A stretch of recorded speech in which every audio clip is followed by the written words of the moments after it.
Le tribunal de grande instance est une juridiction civile. Il tranche les litiges entre personnes privées, c'est-à-dire les particuliers, les associations, les entreprises. Si un litige n'est pas directement attribué par la loi à une juridiction en particulier, c'est le tribunal de grande instance qui le juge. Il a une compétence de droit commun. Il est également compétent dès que la somme en cause dans un litige excède 10 000 euros. Il est obligatoirement saisi dans certains domaines: l'état civil, le divorce, la filiation, la nationalité, les successions. Et pour les litiges relatifs à des choses comme la propriété d'un immeuble, un brevet, un bail commercial. D'autres juges ont leur siège au tribunal de grande instance. C'est le cas du juge aux affaires familiales, compétent pour les divorces, les pensions alimentaires et l'exercice de l'autorité parentale. Le juge des enfants, lui, protège les mineurs en danger. C'est l'assistance éducative. Il a aussi un rôle pénal. Il juge les enfants qui ont commis des infractions. Le tribunal de grande instance est le siège du tribunal correctionnel. Il s'agit de la même juridiction, mais en justice pénale, pour juger les délits. Avant le procès, le juge ou un conciliateur de justice peut tenter d'obtenir un règlement à l'amiable.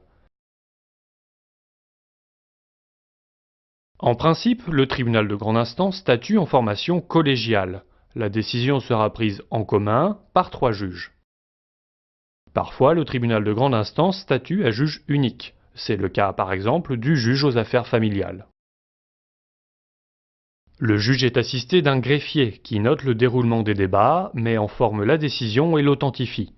Le greffier est le garant de la procédure. Dans certaines affaires civiles, le procureur, qui représente la société, intervient pour demander l'application de la loi. L'huissier audiencier appelle les affaires, transmet les documents au tribunal et maintient l'ordre dans la salle sous l'autorité du président. L'assistance d'un avocat est obligatoire, c'est-à-dire qu'il est impossible de saisir le tribunal et d'assurer soi-même sa défense. L'avocat représente et défend les intérêts de son client. La partie qui a initié le procès s'appelle le demandeur. La partie adverse, contre qui les demandes sont dirigées, est le défendeur. Le juge donne raison au demandeur ou au défendeur. Il peut également donner raison partiellement aux 2 parties. Il évalue également le montant des dommages et intérêts accordés à l'une ou l'autre des parties. Si l'une des 2 parties n'est pas satisfaite, elle peut contester le jugement rendu en première instance. La nature de l'affaire et le montant en jeu déterminent la suite. Cela dépend de chaque litige en particulier.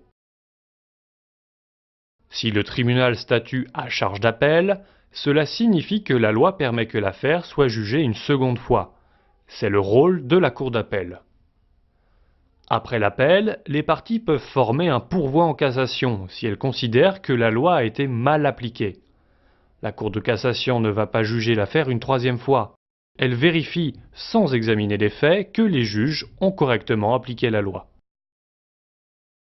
Si le tribunal statue en dernier ressort, l'appel n'est pas possible. Mais le justiciable peut porter son affaire directement devant la Cour de cassation.